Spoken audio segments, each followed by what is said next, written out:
we go again. Low, low, man.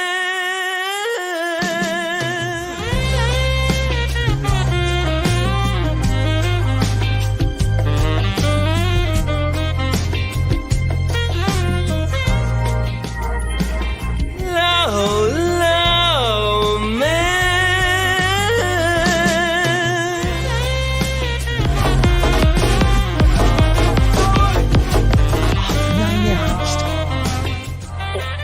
You like contracts, right?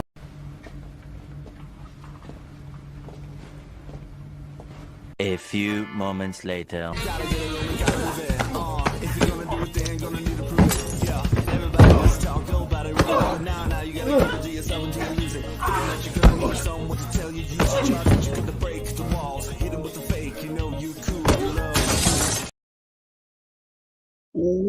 What's up, everybody? Good to see you here today. Of course, I'm Andrew Esquire, American attorney over here in Asia. This is the legal mindset. We teach you to be your own judge.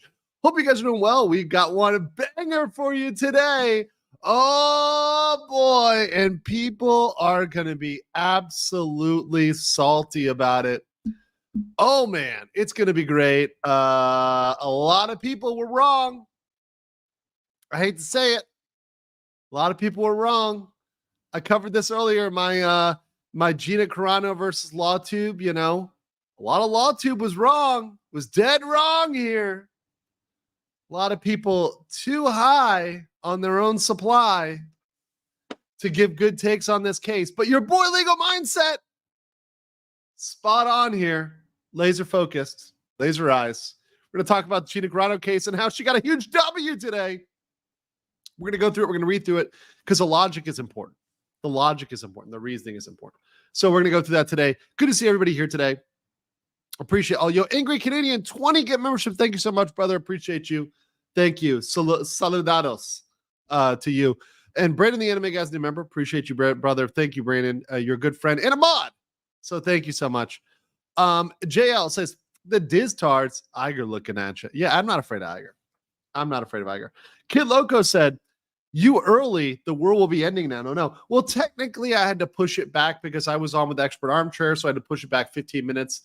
But I did that like when I saw at about 11, it was going to go long. I pushed it back 15 minutes.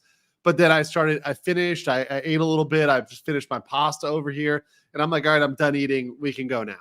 Right? So I moved it back up. So yeah.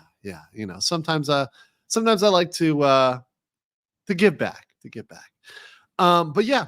We've got it here today. Now, I'm just going to get into this. I'm not going to waste much time because obviously I'm still a little under the weather. I'm still a little sick. So I'm not trying to push myself too hard. I know some people were concerned about that. Thank you for that. Thank you for saying, hey, you know, you sure you're all right to stream? Yeah, if I wasn't all right to stream, I won't. And a lot of times I don't stream because I don't feel all right. And I just take the day off. So just understand that. What's up, Ben? Ben's in the chat, Integrity Legal Network. Good to see you. But yeah. So we're just going to go through it and read it and talk about that today. If you guys have other topics, I'm happy to talk about them, but we're getting into mostly, busting the bussy of Disney here. So, here's the case. It's Gina Carano versus Walt Disney, Lucasfilms, and Huckleberry Industries. So her against everybody that fired her, that she had a contract with, a relationship with. And this is a case in the federal court for the Central District of California. And this is an order denying defendants' motion to dismiss. So Disney moved to dismiss based on the basis procedurally. It's a motion to dismiss procedurally, but on the argument, the substantive argument of freedom of speech.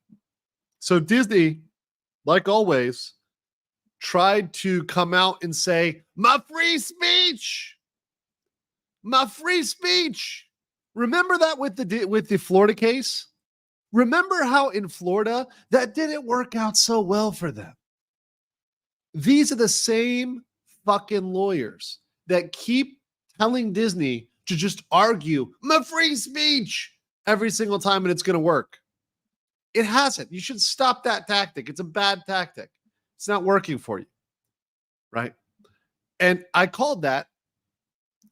on the point, this argument is a bad argument. There's other arguments. Make procedural arguments, make maybe anti-slap arguments, whatever else.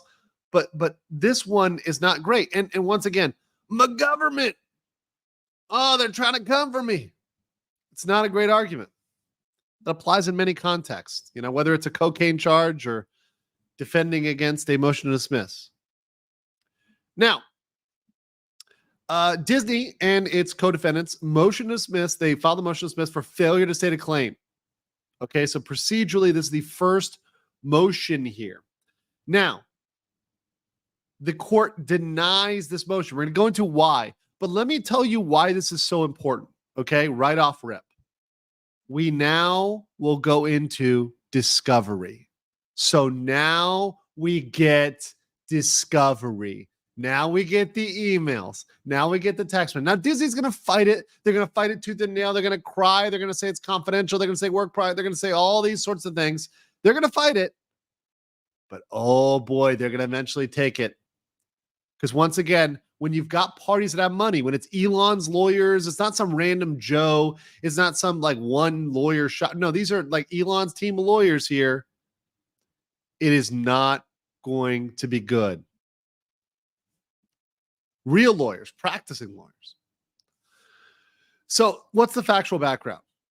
Gina Carano was terminated from Mandalorian after posts she made on social media. And mind you, this is the judge's summation. This is why reading this is so important, because this is how the judge sees the facts. So this is not how Disney sees the facts or how even Gina sees the facts. It's how the judge sees the facts. So Gina was terminated based on posts she made on X, formerly known as Twitter, and Instagram.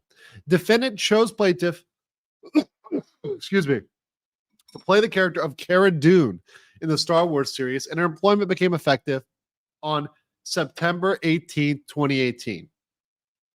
On February 10, 2021, however, defendants abruptly terminated her employment after she reposted content created by another social media user. Very important. So she reposted content and they nailed her for it. Okay. Here, Marksman says, are the rats ducking for cover? I hope so. Indeed. Indeed. And Repton says, hey, Arger, it's for you. Oh, quick. I got to do one for this. I forgot to do this in the intro. So let me do it here, guys. But go fuck yourself. Is that clear? I hope it is. Hey, Bob. Yeah, there you go. That's a good one for Bob right there. By the way, I don't know if you guys have seen it. Have you guys seen the video about Elon talking about why he's coming for the woke mind virus? I may play that at the very end, right? Because it plays into this, because Elon is obviously funding Gina, who is, conducting this lawsuit. I would be very worried about Disney, because they are one of the key agents of the woke mind virus. I would be very fucking concerned. I would be very concerned, because his motivations are deep. His motivations are deep. Mario Trujillo says this proof Disney is allergic to competence. Indeed. Indeed. They're going to play hide the football. They're going to try, but I don't think they're going to be able to. Not from good lawyers. They can do that from like shitty lawyers or people that are not paying attention, but not from good lawyers. Right. Yeah, and you guys got it. It's his son. The story about his son. Well, I'm going to play that at the end. I'll find it and play it at the end.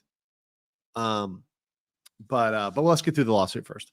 After hiring plaintiff, defendants prominently featured her in promotional materials for the show. Her contract for the first season designated her as a guest, entitled to a minimum salary of $25,000 per episode in which she appeared.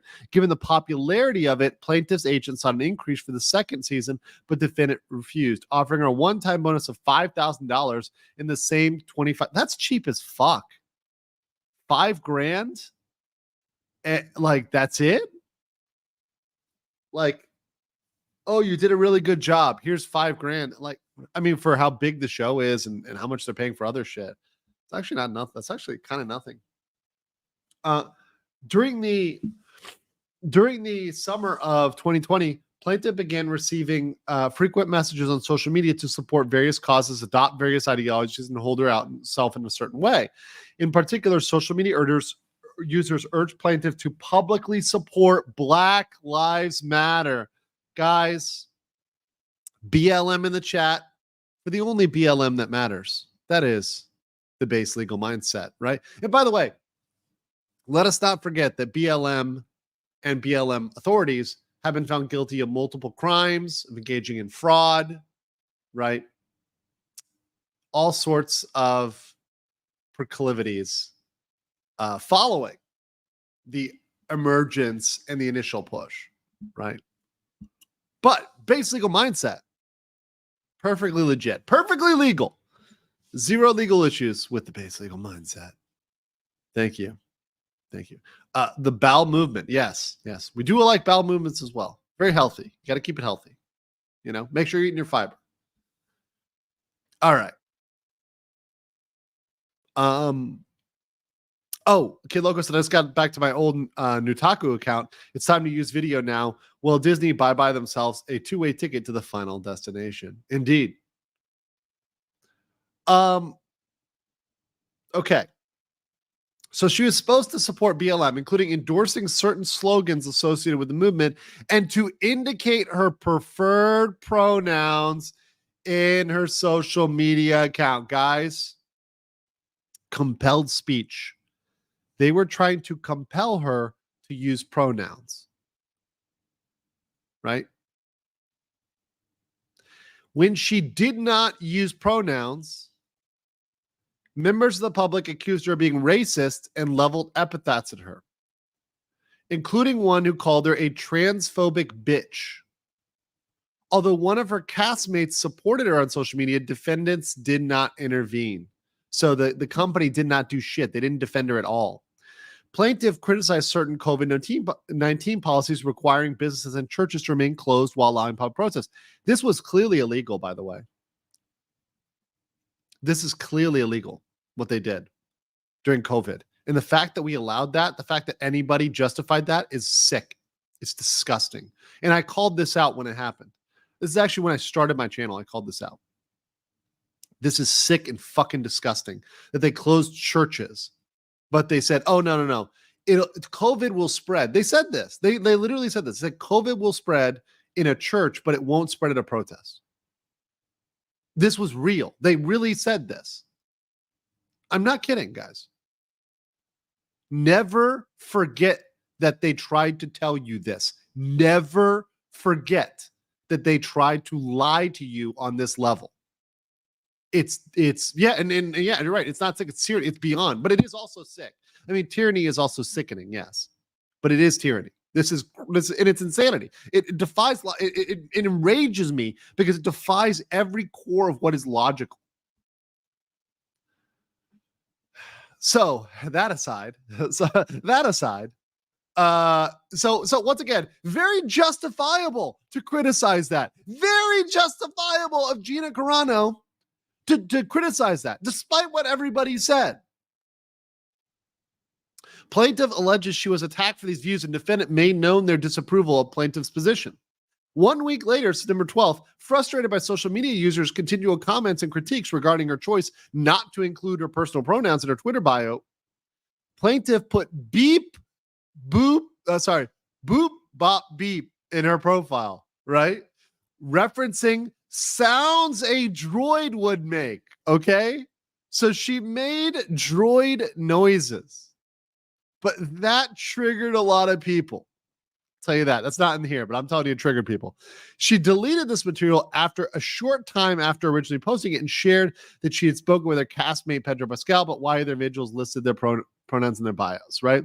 So good old Pedro, it's like, oh, that's why they do it, right? At some point, defendants began demanding an explanation from plaintiff and criticized her for not embracing social media users' demands that she list her pronouns. Defendant engaged plaintiff in long phone calls, constant meetings, and what plaintiff refers to as a re-education program. They put her in a re-education camp. She had to meet with representatives from the Gay and Lesbian Alliance Against Discrimination. So this implies that she's a bigot. Her own company implied she was a bigot. However, she did so. And she reviewed several documentaries that asked her to watch. And the representatives provided positive feedback to defendants. So they said, okay, she seems to be very thoughtful about this, right? That's fine. Not satisfied, however, defendants continued to demand that plaintiff issued a public apology, including by asking plaintiff's publicist to force plaintiff to issue a statement admitting to mocking or insulting an entire group of people. So they wanted to compel her to admit that she did something wrong. They wanted her to kneel. And this is what they always want you to do. They want you to kneel. And by the way, they'll never forgive you after you kneel. They will never forgive you. They will attack you. This is why you don't do it. See, no matter what Gina did, this is the lesson, guys. See what she did here? She agreed to do all this stuff. And I love Gina. She did this because she's a nice person, but this is how they take care. This is how they take advantage of nice people. Watch, right? So she thought that by speaking to Pedro Pascal, that would fix it. Did that fix it? No. No. What did she have to do? She had to go on long phone calls, constant meetings, in a re-education camp. Did that fix it? No. Next, she had to meet with the Gay and Lesbian Alliance and Discrimination. Did that fix it? No. Then she was demanded a public apology. Would that have fixed it? No. And she refused. She finally drew the line and refused to issue it. And she gave an alternative proposal, I think, of just a different statement, a different type of statement, right? Don't bend the knee, guys. Don't give them a fucking inch. Tell them to fuck off. You're always better with that. They will take advantage of you.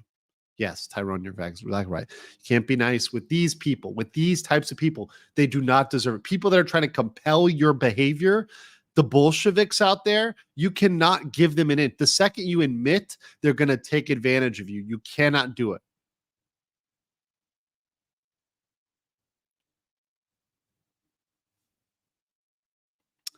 Continuing. Sorry, I'll read this one. Wilkesworth said, honestly, this woke movement BS makes me hate it. Of what would otherwise be something I wouldn't care about. Yeah, exactly. I wouldn't care about this. Guys, people make me like, if this was just something that wasn't trying to compel speech, I wouldn't care. If this was just something where, people wanted to go off and do a kumbaya circle about, how they feel aggrieved or how they feel wronged, and they weren't harming others or compelling speech of others, I don't care. My problem is they are compelling others to believe their crazy talk. And they're allowed to believe whatever they want to believe. I do believe that. But when you compel somebody else to believe it, that's tyranny. That's authoritarianism.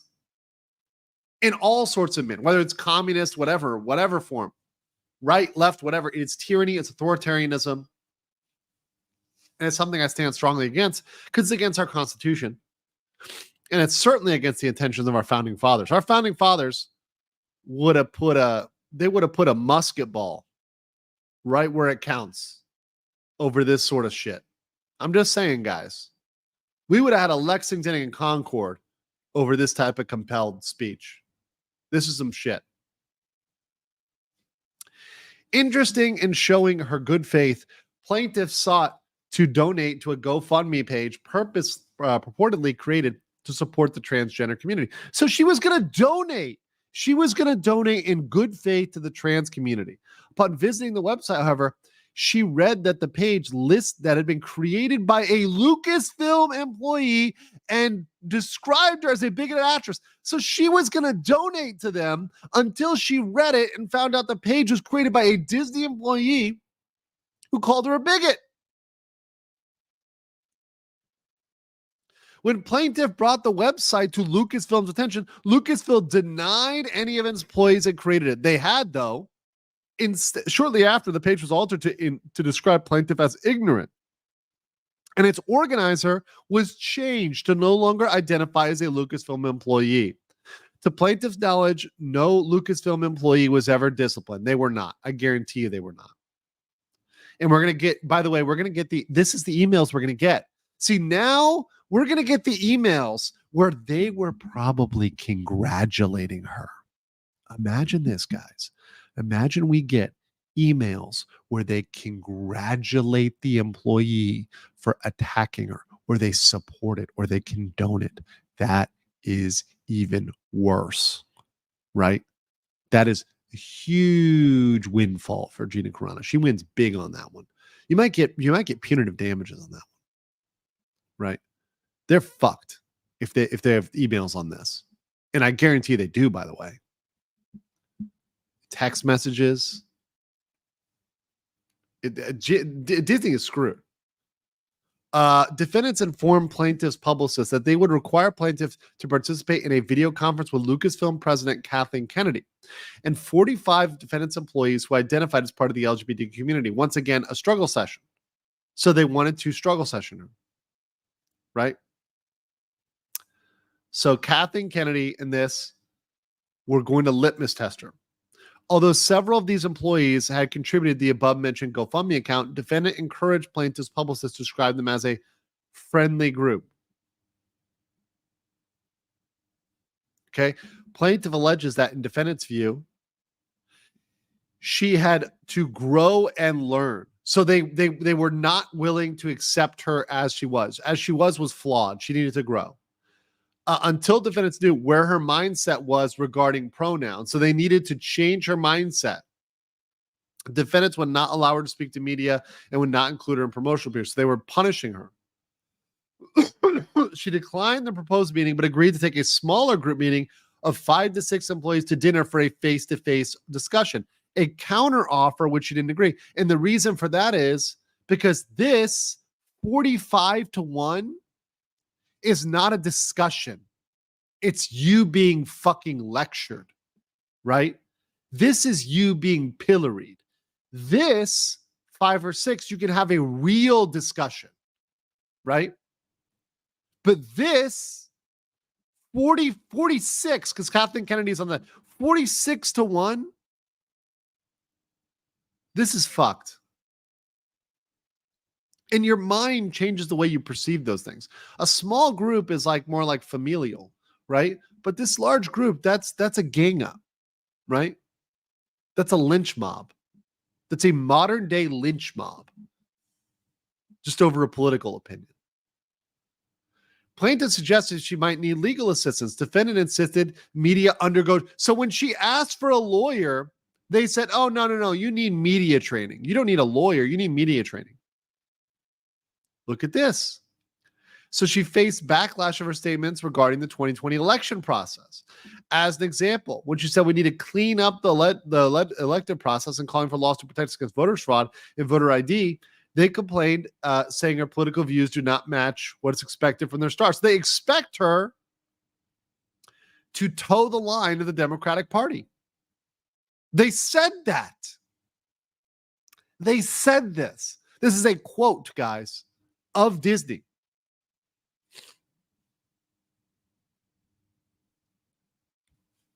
Their political views do not match what they expect. They're saying here that they expect them to have these views or they're going to be fired. This is damning for a company. Guys, let me just go over here real quick. Let's just move over here. We're down today. Okay, hold on. Okay, so Disney, I don't know if you guys know this real quick. Let me just show this real quick. Disney's been on a downtrend, but we're down even more today. We just dropped even more today. Right? But if you look over here, we're on a downtrend, baby. We're gonna break a record for post-COVID. We think the world is over numbers. We're on that track. We're on that track, guys. Deep fucking discount on Disney, boys. Down 37% over the past 5 years of last year. Are they up? Because they were so bad. They were so bad a year ago. Yeah. Oh, they're even lower last year? Wow. Really breaking new lows. 79 last year. So we're heading back to that. We're still 2 up. We still got more room to regress here on the long-term downward slope. That's why it's good to flick around with the numbers there. All right, back to this. You think they're going to slide a lot more? I guarantee you that. Especially when the news of this starts circulating broadly, this is gonna be another percentage point or 2 off the top. All the while, the plaintiff continued to promote Mandalorian, and by early 2020, she was responsible for half the talent engagement on social media. Literally, guys, half of the engagement related to the show. Half of the engagement. related show was not Pedro Pascal. It was Gina Carano. That's fucking nuts. That's nuts. On December 21st, 2020, after Plaintiff made her first appearance in the second season, Lucasfilm employee Lynn Hale emailed Plaintiff to congratulate her on the episode's success. Around that time in 2020, The Mandalorian's creator, Jon Favreau, told Plaintiff her life was about to change. Disney approved a spin-off to be entitled Rangers of the New Republic, where she would be the lead character. As a lead character, Plaintiff would have been a series regular. Series regulars receive long-term contract with base compensation beginning $150,000 to $250,000 per episode. A substantial, a wild, that's a 10x over her current pay. Favreau also represented that Plaintiff would be part of a series of Star Wars movies based off Disney Plus, including The Mandalorian.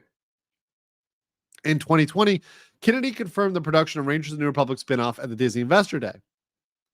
Hale inadvertently sent Plaintiff an internal communication containing Disney's discussion along with a hashtag Fire Gina Carano.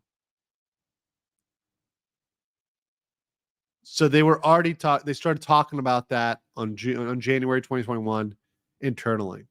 The email first pertained to backlash that CEO Bob Chapek made after the Jan 6, 2020 insurrection.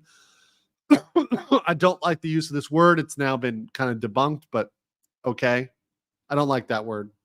I'm going to strike through it. The Jan 6, 2021 federal fuckery. Much of this criticism concerned hold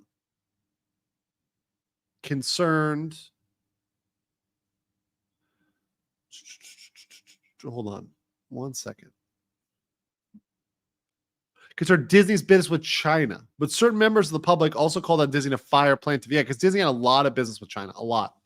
In the email thread, Disney quickly focused on Plaintiff rather than its business dealings in China and began preparing a report on Plaintiff. See, they want to distract from that because Disney chronically underreports its business dealings with China and how fucking shady they are and how much they have to bend the knee to kiss the ring in China. They always try to pretend they're ethical and they're doing all these ethical things, but are they condemning the Uyghurs being jailed and locked up in China? No. Are they talking about Taiwan? Are they talking about Tibet, Tiananmen Square? No. But they decide to do these things in America. Why is Disney so politically active in America, but they won't say anything in China? Oh no, they just sit over there and they just suck on the giant Szechuan pepper of Xi Jinping.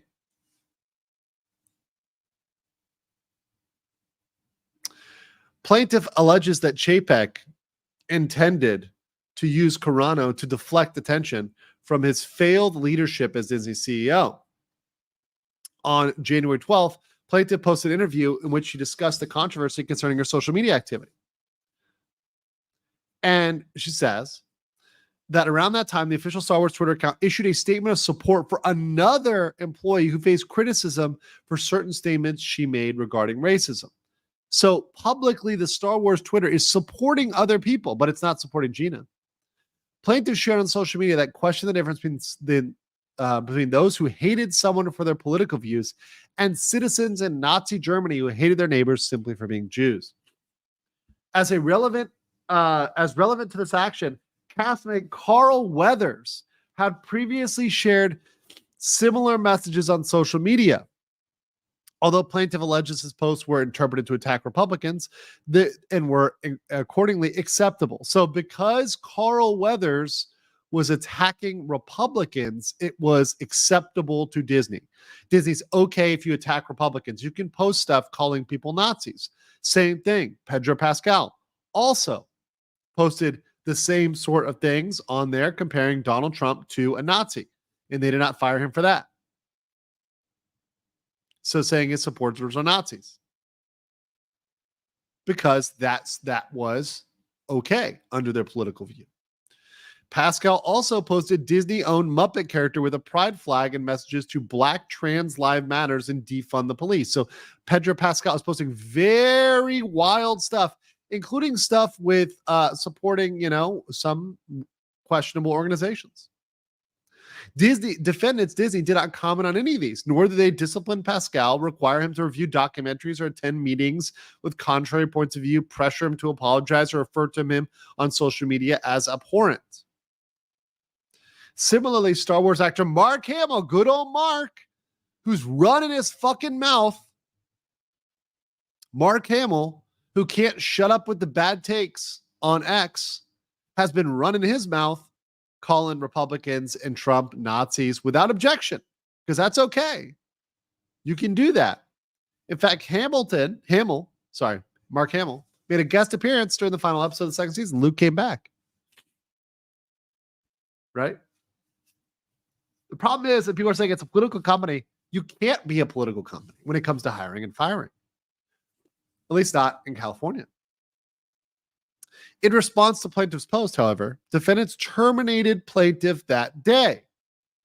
Defendants released a statement characterizing her post as abhorrent and unacceptable because it denigrated people based on their culture and religious identities. Chapek further explained the defendant fired plaintiff because she didn't align with their values.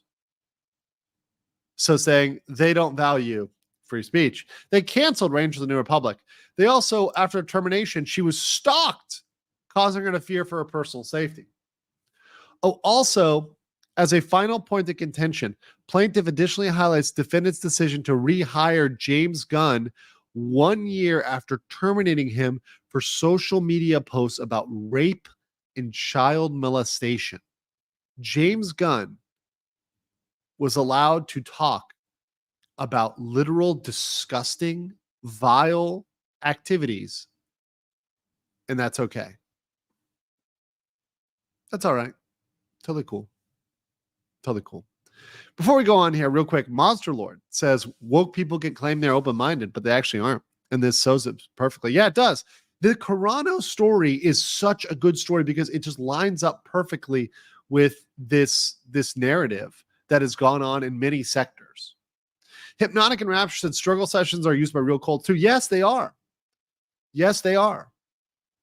That's what keeps people in the Baldo bunker. They're getting this cultist type of programming. Mark Danielle Lopez says obligatory what I missed super chat. Well, rewind. But thank you, Mark. Plaintiff also alleges that defendants engaged in a smear campaign against her following her termination. For example, in November 2020, plaintiffs filmed an episode of Running Wild with Bear Grylls, Running Wild, a show that aired on Disney Nat Geo. So Disney, Gina Carano was in Running Wild with Bear Grylls. After terminating plaintiff's employment, Disney removed this episode from Running Wild's lineup. So Disney went out of its way not just to fire her, but to purge her from their media library. These people, these tactics are literally what was used in like Soviet Russia and in Nazi Germany, right? To like purge any reference to a person. Stalin would be very proud, Mike. Stalin would be very proud of this. I should play the Soviet Union anthem right now. We're doing good right now. After protests from fans and intervention by Bear Grylls. So Bear Grylls had to intervene and be like, yo, bro, what are you doing? Right? They reversed the decision, but removed her name and likeness from promotional materials as well as the episode listing. What petty little fucks. What petty, petulant, impotent little fucks. Removing her name for the promotional materials in the listing. Come on.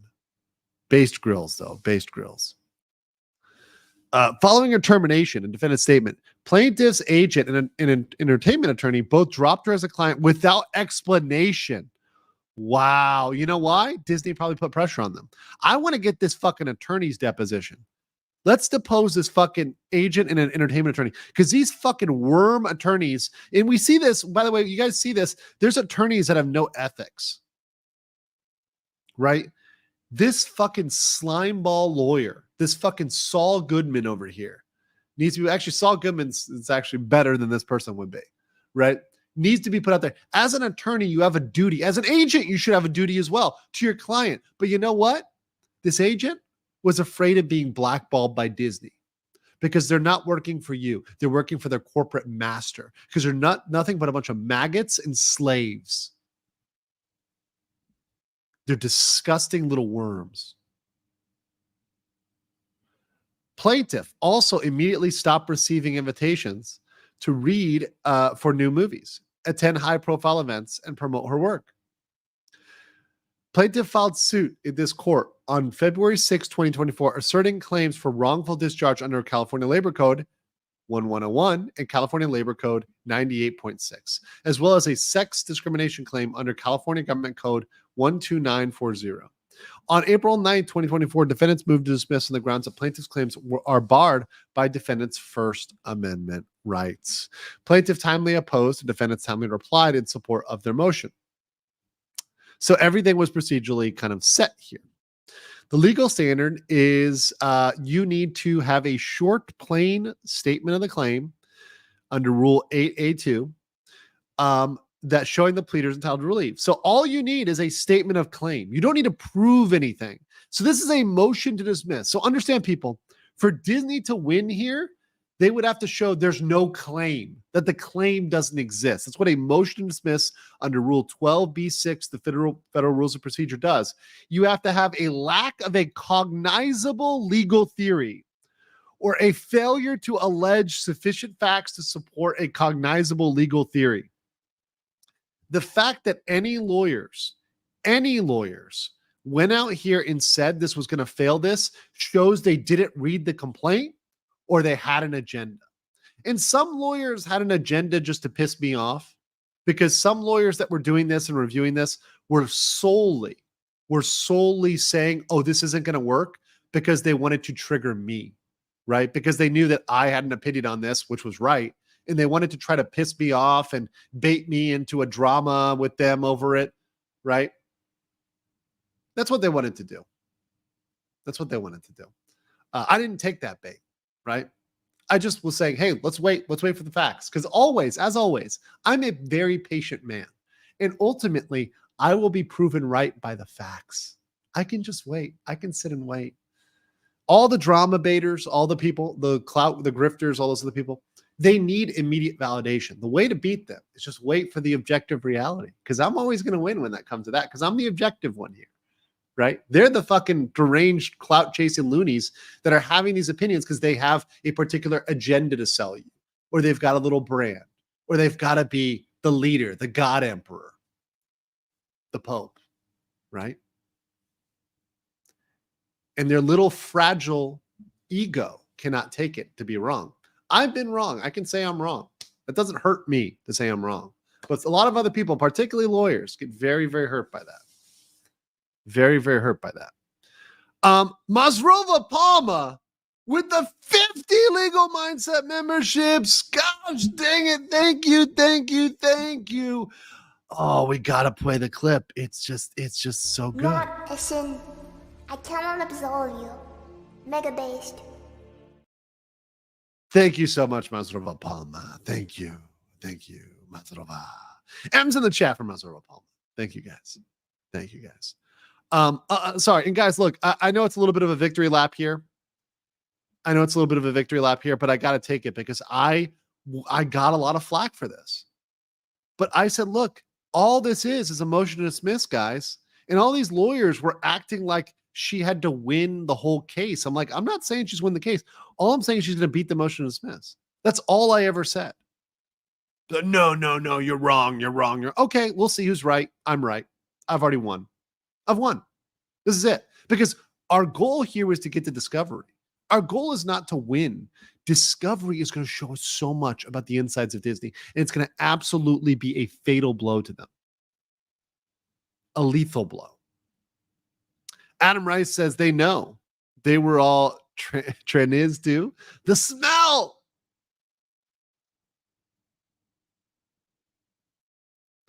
But thank you guys. W's in the chat. Very based of you. A lot of M's too. Thank you, gifters. Appreciate you gifts. By the way, we just had our members chat the other day, and we're going to have another. The next one will be BLM only, but we just had our for all members. So if you guys want to catch that, I did have to edit it because there was South Park footage, and South Park footage cannot be played because Paramount is striking everything. So I had to edit out the South Park footage. Me scusi on that on the members chat. I didn't know. I blame it on Japanese demon lord Abari Lucifer, who sent me that clip. But anyways. All right. So it's just literally a claim has to be plausible. All we need is plausibility. And we assume the facts are in the light favorable to the plaintiff. So we construe everything in the light most favorable to the non-moving party, meaning the plaintiff. So in this case, they are not required to accept all true allegations that contradict exhibits, nor must they accept allegations that are conclusory, but they must interpret all facts in the light favorable to the plaintiff. Okay? So a defendant may not ordinarily raise affirmative defenses as a basis to dismiss a complaint. However, there's an exemption when the defense raises no disputed issues of fact. So Disney was saying there's no disputed issues of facts here.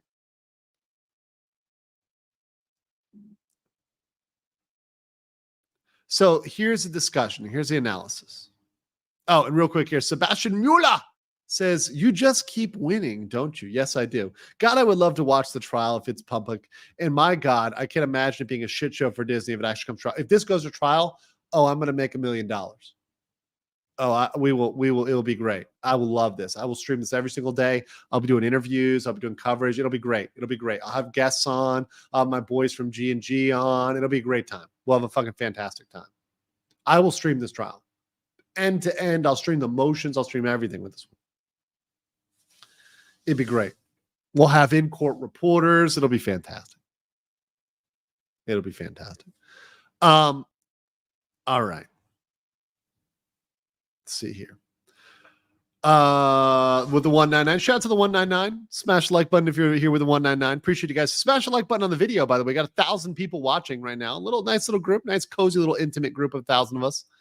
Let's get up to 500 likes. We're at 400 right now. Let's get up to 500. Please, guys. Just smash the like button. That's all I ask. All right.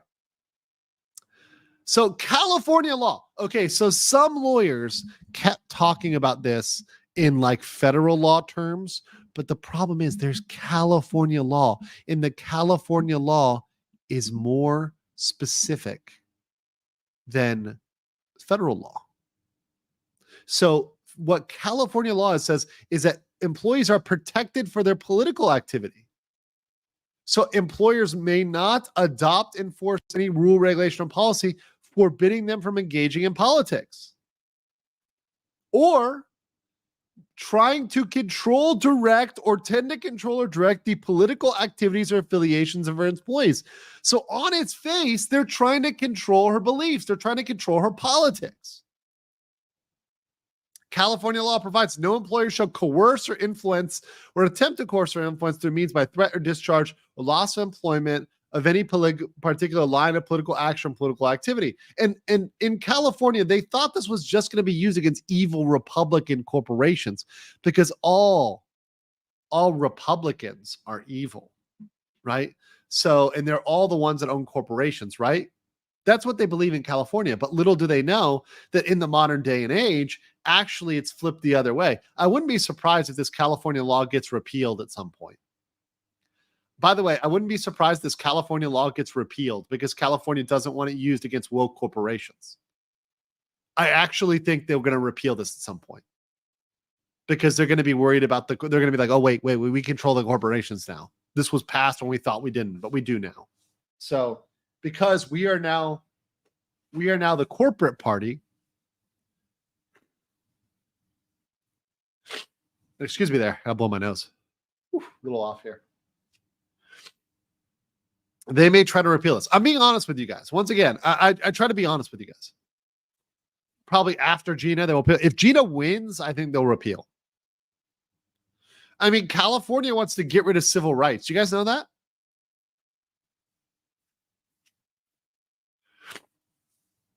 Because the fact that we have civil rights keeps us from being discriminated against if you're a man or you're straight or you're white.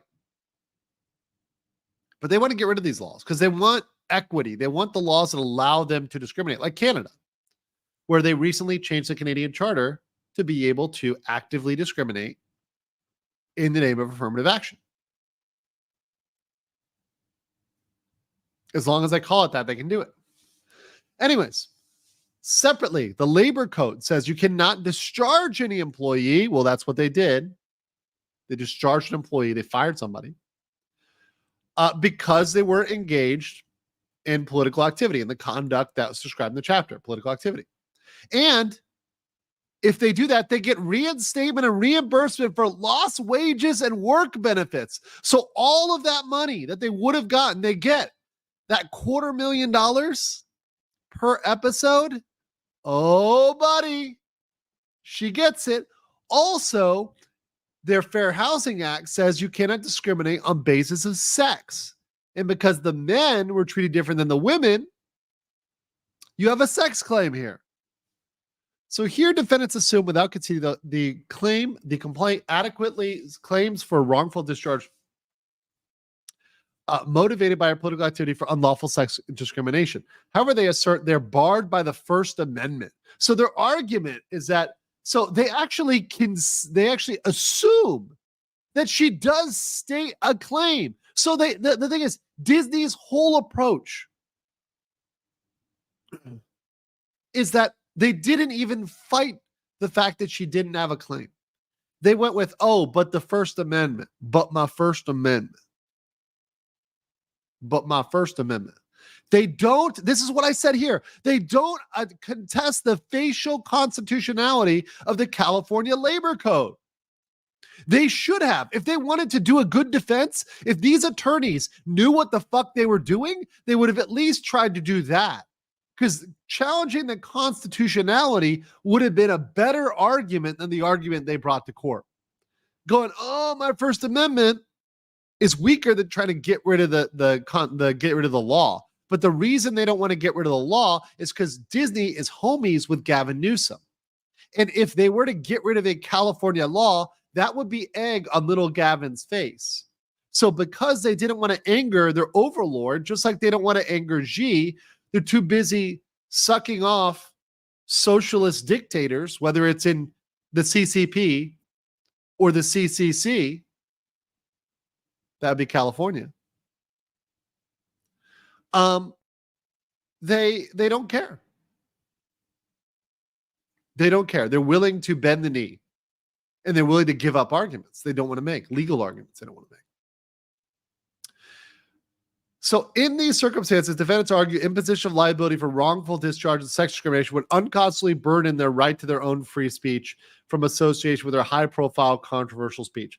So, okay, let's talk about what free speech is. Free speech applies to the states under the Due Process Clause. So yes, it applies to the states. The guarantee of free speech guards only against encroachment by the government and erects no shield against merely private conduct.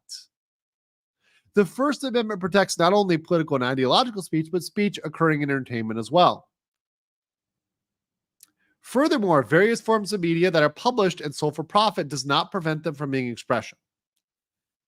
Because the First Amendment guarantees implicit in the right to engage in activities protected by the First Amendment is a corresponding right with others in the pursuit of political, social, economic, educational, religious, and cultural ends. Government actions that burden that take many forms. This is regulation or public accommodation. Keeping out gay rights activists is what the example they use here. However, the right to associate for expressive purposes is not absolute. Where a facially viewpoint neutral law is tailored to serve compelling state interest, the state may be able to justify any derivative impact that has on a party's associational freedoms. So there's a case where they rejected an organization's claim, and Minnesota anti-discrimination law requiring an organization to accept women as all full voting members imposes a serious burden on males members' freedom of expression. So it's a law that says, hey, there's limits, right? So you're like, you as a group, because what they try to argue is this, is that as an organization, we have our right of association. We have the right to associate with the people we want to associate. And that is partially true because in America, we've actually revoked certain types of rights.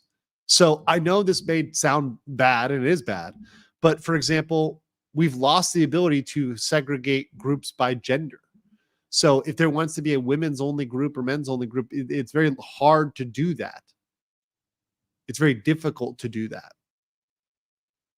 because of the way our laws have evolved, right? For better or for worse. For better or for worse, right? So defendants urge the court to read Dale together with Hurley, which is Disney. So Disney wants them to read this case about private organizers of a St. Patrick's Day parade to allow a group of marchers who wish to express their pride in their Irish heritage as openly gay, lesbian, and bisexual to march in the parade, creating their own banner, violated the First Amendment because it required the private organizers to alter the expressive content of their parade. So they literally said, okay, because Disney's like, we are like the Irish St. Patrick's Day group that was allowed to prohibit a pride presentation during their St. Patrick's Day parade, right? Because it changed the nature of that. And that was allowed. They were allowed to exclude those people. And they're saying that's like us. Well, no, that's actually not like you, right? Once again, this is great. Neither Dale nor Hurley arise in employment context. So they're not in a St. Patrick's Day parade. That's not an employment context. You're not forced to be there. There's no employment rights, right? When you're employed, your kind of rights and responsibilities change. We've allowed things to be regulated when you're employed that are not regulated when it's just a bunch of people coming together to do stuff freely. It's different. It was grasping at straws. Very good point. When defendants' expressive association rights bar plaintiff's suit, do they bar it? Right? So an organization that claims protection on the First Amendment must determine whether the group engages in expressive association. Although the First Amendment's protection of expressive association is not reserved for advocacy groups, a group seeking such protection must, by its associational choices, engage in some form of expression, whether public or private, that it infringes upon. So what is the expression that they're infringing upon? So in Dale, the Boy Scouts engaged in expressive activity because it sought to instill certain values in its youth members by having adult leaders spend time with and instruct those members. Two values that the Boy Scouts claimed to champion were values represented by the terms morally straight and clean, right? The Boy Scouts represented that it teaches that homosexual conduct is not morally straight, in the official position that avowed homosexuals were not to be scout leaders. The Supreme Court concluded that enforcing New Jersey anti-discrimination law requiring the Boy Scouts allow Dale, who is openly gay, to serve as an assistant scoutmaster would have forced the organization to send a message contrary to the values. So the Boy Scouts were allowed to disassociate. By the way, are you guys noticing something really funny here? That Disney, for all their pro-LGBT stuff, the two cases that Disney chose to cite are anti-LGBT. Do you notice that? The two cases that Disney chose to cite are anti-LGBT. Isn't that crazy? So in this case, where Disney is trying to be the defender, my defender of pronouns, Disney is literally trying to defend pronouns, and they're taking the side legally of people that are anti-LGBT. Isn't that interesting? Is it interesting how they do that? Right? Now, of course, it's a legal argument, and I don't blame the lawyers for making that legal argument. It's the best legal argument they would have using their insane First Amendment theory, but it's very interesting, right? And they're using it because it's case law. Yeah, they're using it because it's good case law, but it's inapplicable to their case. I just think it's hilarious. It's an irony. It's just an irony. That's all. It's a very good irony. By the way, what's not ironic is Magaro Dad for $4.99. Thank you so much, brother. And Ed for $5 says, discrimination against the indigenous people used to be called colonization. I'm looking at you, EU and Canada. Oh, yeah. Oh, yeah.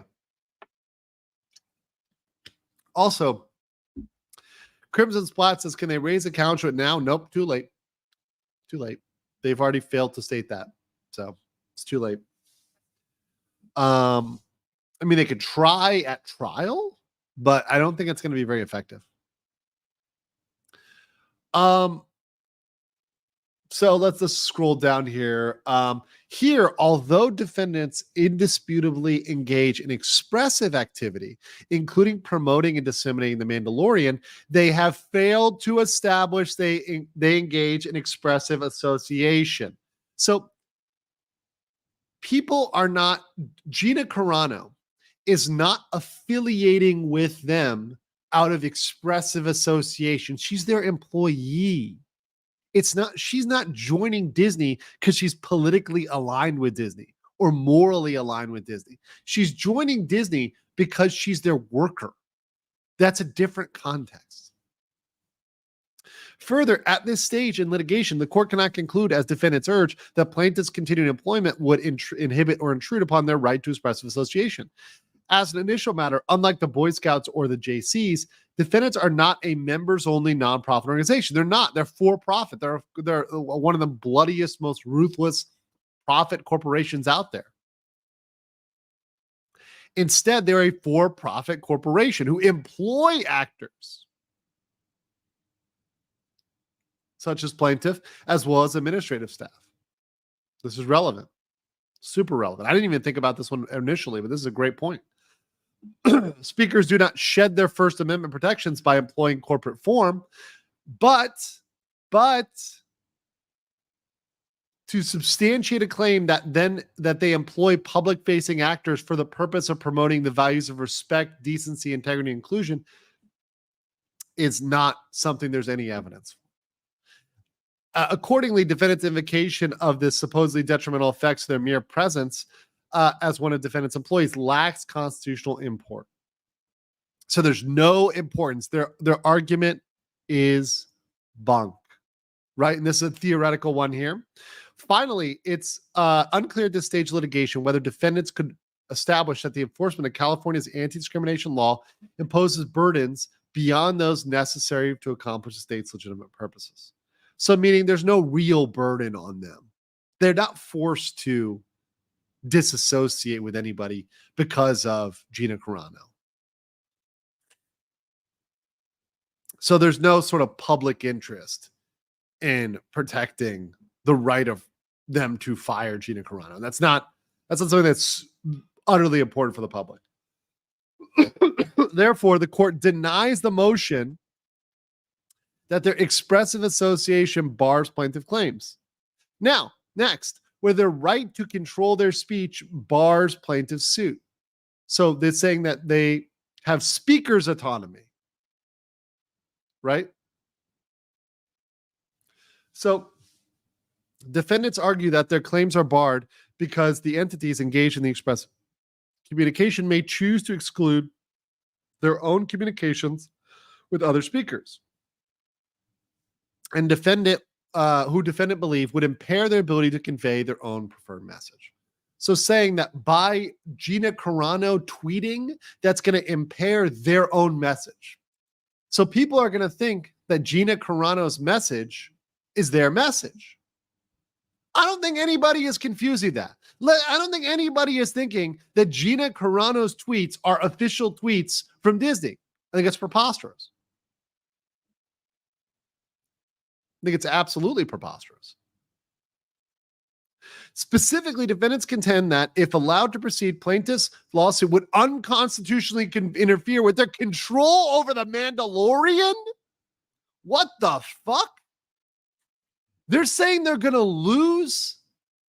They're going to lose control over the Mandalorian because of Gina Carano's tweets How impotent are you as a company that you think you're going to lose control because someone's tweeting mean things? You're fragile little bitches.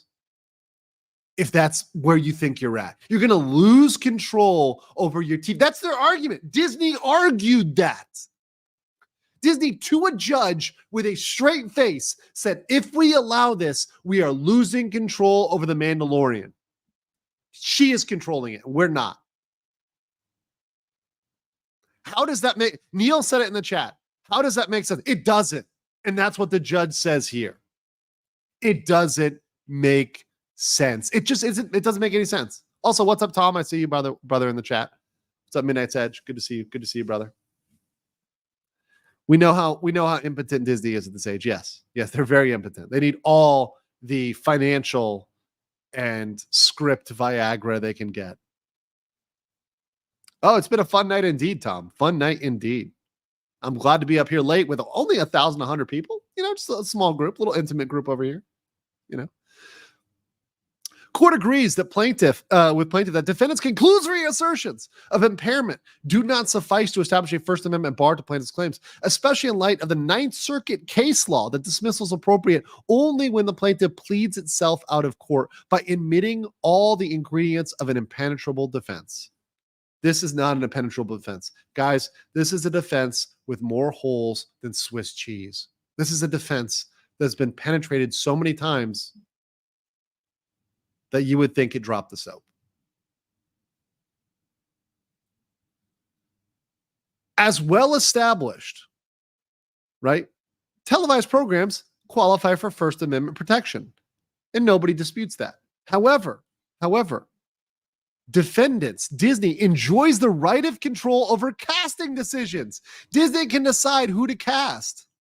Gina Carano, because she tweets, is not suddenly controlling the casting decisions.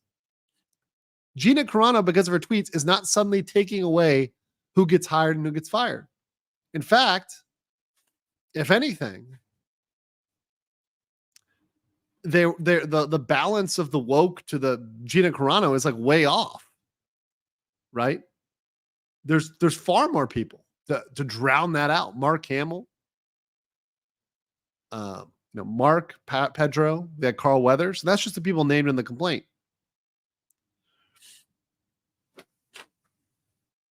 Defendants contend that the messenger here, plaintiff, is part of the message. However, courts outside this circuit have recognized the circumcised.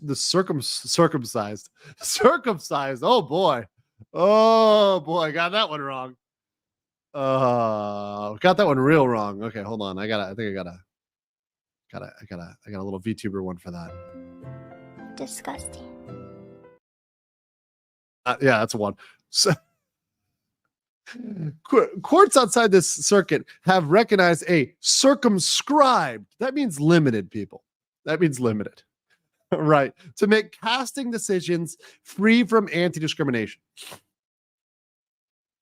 So you can pick people based on race for a show. It's okay because you might be able to have to fill a role, right?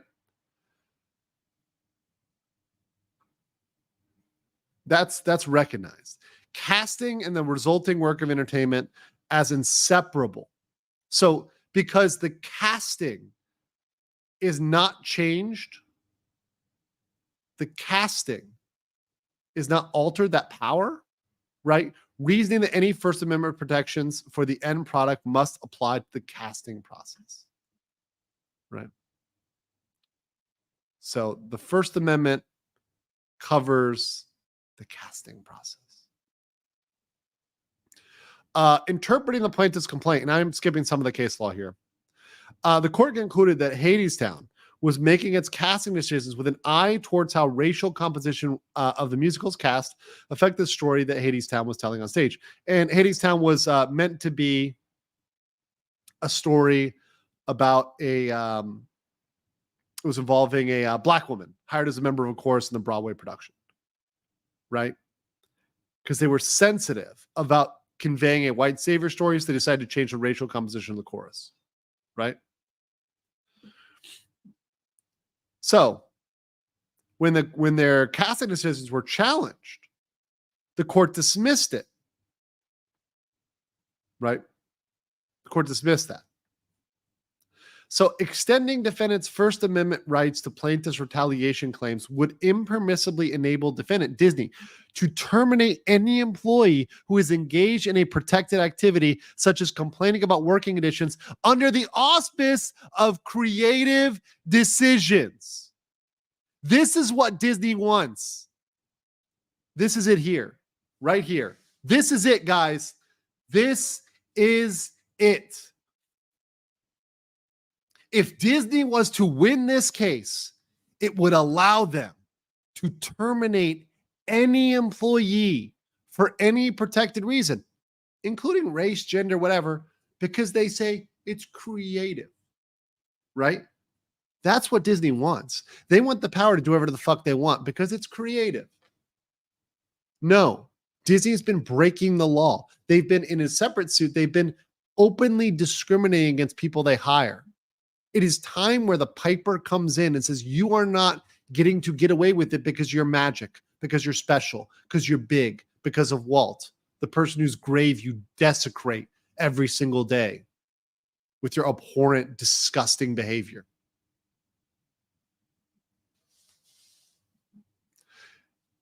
This is the point where the court is calling them out and is saying, enough of your bullshit. Enough of your bullshit. Creative decisions. It's a lie. Within this circuit, one court has rejected a broad First Amendment claim to immunity over casting decisions in a similar case. In that case, creators of a soap opera, The Young and the Restless. Ooh, The Young and the Restless. Oh, we all remember The Young and the Restless. Argued the plaintiff's suit over the refusal to rehire her after she advocated for more racially diverse casting was barred by the First Amendment. In that case, the actress who performed the show for nearly 2 decades alleges defendants decided not to rehire her in retaliation for protected speech, not due to discrimination in the casting process. The court thus concluded the plaintiff's claims were unrelated to the creative vision and did not raise any First Amendment concerns. Plaintiff's complaint does not take issue with the message or content of The Mandalorian. Yes, this is it.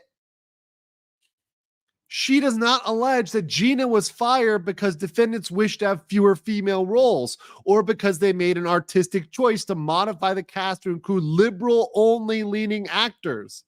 If they had done that, if they had just been honest and said, all Disney had to do was come out and openly admit. If Disney just openly admitted what they were doing here, that might have been okay, but they needed to do it from Jump Street, right?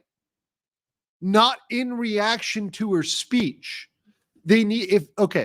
So if Disney, let me make this clear. Forget Disney. If Andrew Inc., if I make a show and it's called Based Boys International, right? Based Boys International. And I say, I can only allow people on this with political takes I think are based as fuck, right? That's the only people I'm allowing on my show. I'm allowed to do that. That's fine. I could even do that in California because that's been my creative direction of the show from the beginning. But what is not permissible is to, in reference to a specific piece of speech, to nuke somebody. Does that make sense? The Mandalorian was not a political show. It was not branded as a political show. If they had said that Star Wars is political, so if Disney had the balls to come out and admit what is true, like for example, if they just said, hey, The Acolyte is a liberal, this is a liberal-only Democratic propaganda piece, then they can hire only liberals, they can hire only Democrats, and people align with that.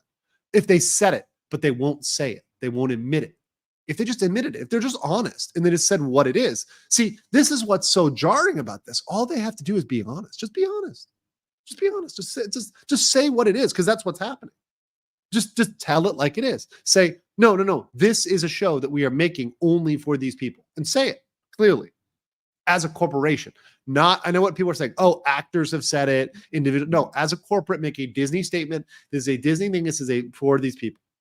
Say it. But they have no balls, which is very true. They have no balls. They're not going to do that. That require them to be honest too. That require them to be honest. And it would defeat the point of propaganda, because the point of propaganda is not to tell you it's propaganda. The second propaganda tells you it's propaganda, it's not good propaganda, right?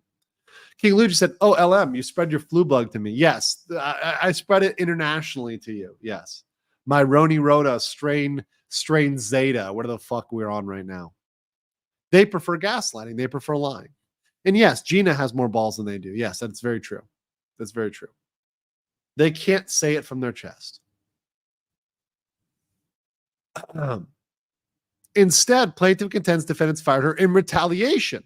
That's the problem. It's in retaliation for off-the-job political speech. Therefore, their motion misconstrues the proper framework for evaluating facial allegations within complaints. Right?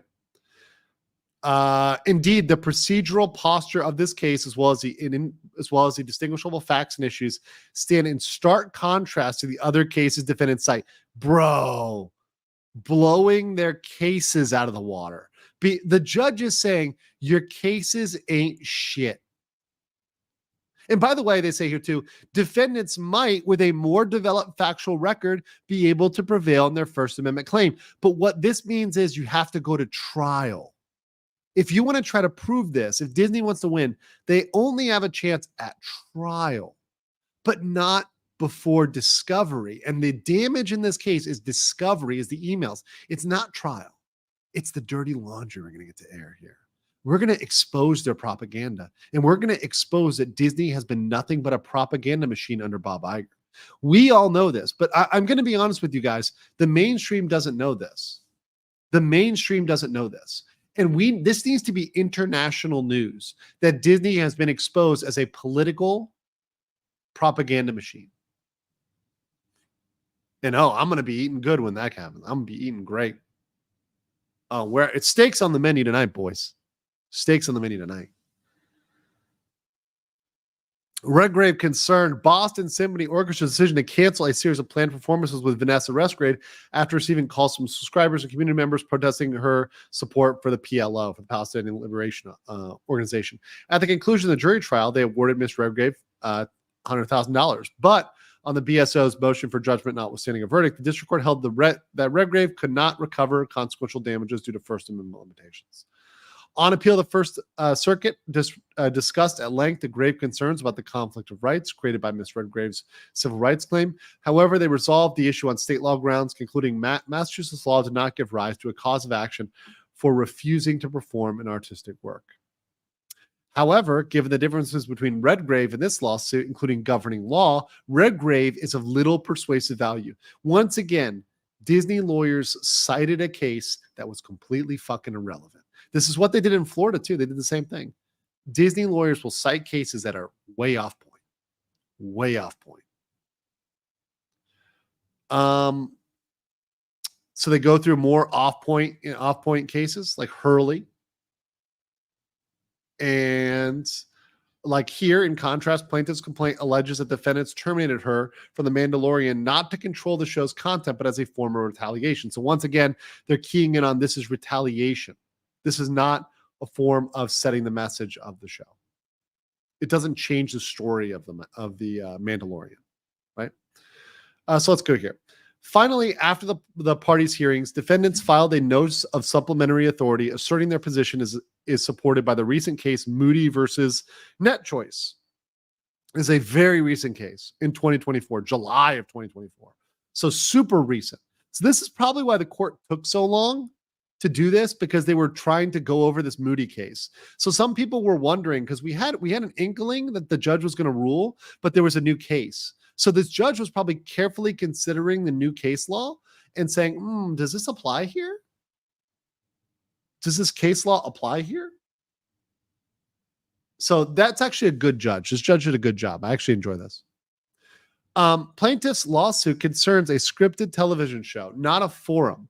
or a curated compilation of speech originally created by others. The court does not dispute defendants' general right to control their expression. Therefore, once again, the Moody does not address it. So Disney literally raised an irrelevant case, a completely fucking irrelevant case. You know why? To stall for time. This is what Disney's lawyers are very good at, guys. I've told you this. Pay attention to this. In all the cases with Disney, Disney's lawyers, their number one strategy is to stall for time because they want to bleed you of money and they want to get this out of the media cycle. So they try to stall for time. It's their number one tactic. I don't let them get away with it because I call them out. I call them out on it in my channel. I said, we're going to be right. Let's just wait and be patient. We're going to get that W and I'm going to dunk on them when I get the W. That's why I wait patiently to cover these things. I don't cover Disney all the time, guys. You guys know this. I don't cover Disney. I cover it when it's material. This is material. I don't cover topics all the time. There's a little ticky-tacky bullshit update. I don't cover it. It's not worth my time. There's so many important issues to cover. This is a massive one. And the fact is that they're absolutely dead to rights here. And you see that right here. So this case was found irrelevant. Thus, the court denies the motion insofar as it argues their right to control their speech bars plaintiff's claim. Conclusion. Defendants have failed. Disney has failed. Iger has failed to set forth an impenetrable defense under the First Amendment. That's what they needed to do. They failed. For accordingly, their motion is denied. Honorable Sherry Lynn Peace Garnet. Peace to you, my sister. Signed July the 24th of this year under God, 2024. Or if you're over here in the future, we're in 2564 over here in our Buddhist calendar. But yeah. Anno Domini 2024. Denied, baby, denied. We're denied. So that's what we got for it. You guys enjoy that? You guys enjoy that little take there? I enjoyed that. Yeah, I enjoyed it. Let's see here. I want to find this clip too. So now we go on to discovery, right? Now we go on to discovery. And so now is the time in which we are going to get emails. We're going to get calls. We're going to get text messages. We're going to get documents. We're going to get internal things. And this is what could absolutely sink Disney, because not only can this end up making them look bad, this can open them up to the class action lawsuit, which they're already facing for discrimination, but for other employees. This could open up a floodgate of litigation against Disney, a floodgate. Disney at this point is heavily incentivized to settle. Their best, and I'm as a corporate attorney, I was a business attorney. The ROI here for a business is to settle. I would throw the largest amount of money they can reasonably afford at Gina and just pay her off. Fuck it. Pay her everything she was owed. Pay her all of it. It's worth it to hide your dirty laundry. Of course, Disney won't, because they have pride or whatever the fuck else they have. They have to prove a point. But it will be a trial to remember. And going down in this year, 2024, and imagine going in 2025, especially with the political ramifications here, going into the election of Disney as a political agent. Iger, who, by the way, Iger was almost a Democratic nominee for the president. Insane. Nuts.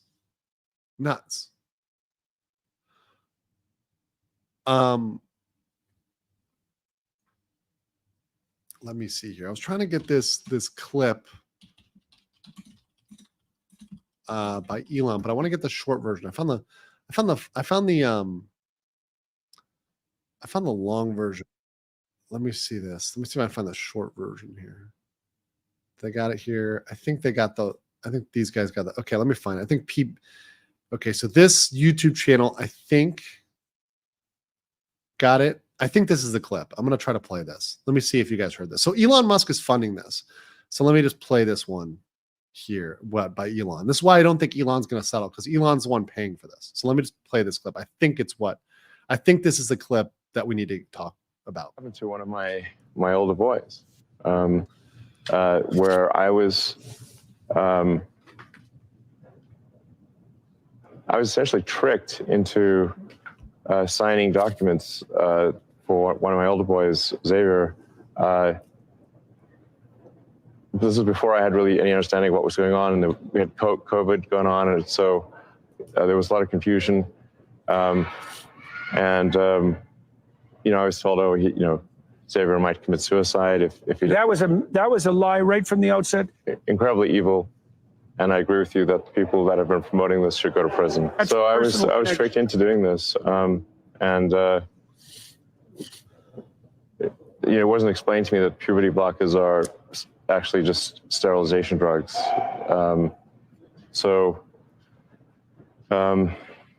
Anyway, and so I lost my son essentially. They call it dead naming for a reason. Yeah. All right. So the reason it's called dead naming is because your son is dead. So my son Xavier is dead, killed by the woke mind virus. I'm sorry to hear that. Yeah. I can't imagine what that would be like. Yeah. So. Yeah, and there's lots of people in that situation now. Right. It's not pretty, and lots of demolished kids. Yes. Yeah, well, that's a good reason to be the final straw. All right, so let's. So I vowed to destroy the woke mind virus after that. What an enemy. There it is. There it is right there. There's right there. There's right there. That's a deep fucking motivation. Like guys, when you want to make a big change, you want to do something, you need to have a deep motivation. You need to have something that drives you. That's a fucking deep motive. That's a scary deep motive. And you can see the rumination there. I believe he was genuinely ruminating on that and that, because he's not a really emotional guy, but you could see that in that moment. And I'm going to fucking kill these people. Right. And this ideology. Right. This ideology. I'm talking about ideology, not individual people. I do not advocate any form of violence. Right. I advocate destroying an ideology. Absolutely. That's a very strong conviction. That's why he's behind this lawsuit. So I think this has the potential to be fucking massive. Right. Because they're going to be digging in deep on this to nail them on it. Right. That's why this is going to be a trial to remember. If this goes to trial, it's going to be fucking epic. It may not be televised. Now, it may not be televised, guys. So let's be very clear. May not be televised. That said, I'm going to cover it. I'm going to cover every single filing, every single twist and turn. We're going to do everything we can to cover this thing. Angel Perez says, what stops companies from destroying or tampering with evidence before discovery? Because it's illegal. That's a crime. So if they do that, they're engaging in criminal activity. I mean, there's no police officer that's standing there immediately to force them to do it in reality, but the fact that there's a criminal punishment, that's how our society works. You can do things, but there's a chance you're criminally punished for them, right? I mean, not everybody who drives drunk is going to get caught. You can get away with driving drunk. It's very possible. People do it every day in America, right? They drive drunk and nobody catches them, right? That said, when you get caught, there's a consequence. And that's how we disincentivize that, is that if you get caught, there's a severe consequence for that. It's not a little baby slap on the wrist. So we're talking about people losing jobs, people going to jail, attorneys disbarred if they were a part of it. I mean, there's all sorts of stuff.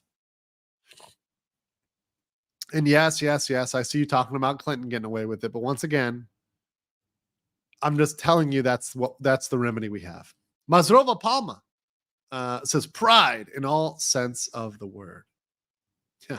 Thank you, Mazrova. Appreciate you for the 200 krona there. Thank you so much. Tomahawk PWPT says, didn't he kind of stall out versus the giant and Elon Musk and lost? Yeah, it's not going to work. It's not going to work with Elon. And a guy with that motivation, you think a guy with that motivation is going to let go of the bone? It's like the dog that you're hoping to let go of the bone, but the dog is starving and it's rabid and it's just keyed in. You're not getting that bone, baby. You're fucked. You are fucked. Professor Keen says Elon is the closest we get to real life Tony Stark in all sense of the word. Now he's furious. They killed his son. There's no safe spot on earth. I would not want to be on the other end of this guy. I'm just saying, I would not want to be on the other end of this guy. And that's all I'm saying. Disney, in the legal sense, is on the other end of this guy. This is where they fucked up. They're picking the wrong enemies. They're picking enemies they shouldn't be picking. And this is the problem with Disney. They're picking these fights they don't have to pick. A sane business does not do this. A sane business does not make these decisions. This is an insane business. This is what happens, by the way. Guys, none of this would have happened if Nelson Peltz won and took control and got in this in the right direction. Now, whether he wouldn't have had enough control to redirect it is neither here nor there. But what I'm trying to say is that, like, if this company was not under Bob Iger, chiefly the problem is Bob Iger. If he was not steering this in this direction, it wouldn't be that bad. Now, obviously, there now have been hired many people under the cult of Iger. And now the entire organization is filled with these ideologues. So you would have to purge the organization of these people and rehire the good, honest, hardworking Americans. My friend Josh Harris, shout out to him. You know, good, hardworking people that were fired because they had a political belief or because they wouldn't do pronouns or whatever else. I mean, you have to rehire those people. They'd be like, let's go back to work. Let's focus on making good stories and not pushing propaganda to children. Right. Anyways, that's my comments for today, guys. I'm a little sick, as you guys know. Been like trying to like blow my nose covertly here and stuff like that. I hope it hasn't been too offensive for you guys. I am sorry about that. I try to take a break when I want to, but this is too big. This is too big. This is giant. This is huge. I mean, I'm going to try to clip it and condense it, but I don't know how much I'm going to be able to clip, really, other than just taking out the super chats. But that said, appreciate you guys so much. Thank you for your support.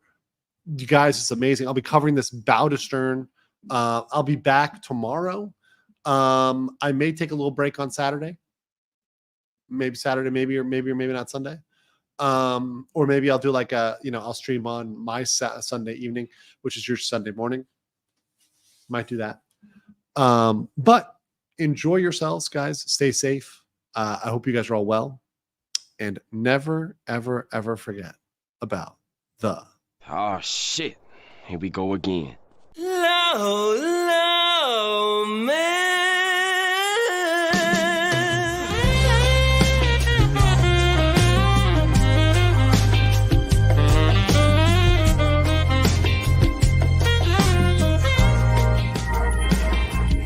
Low, low,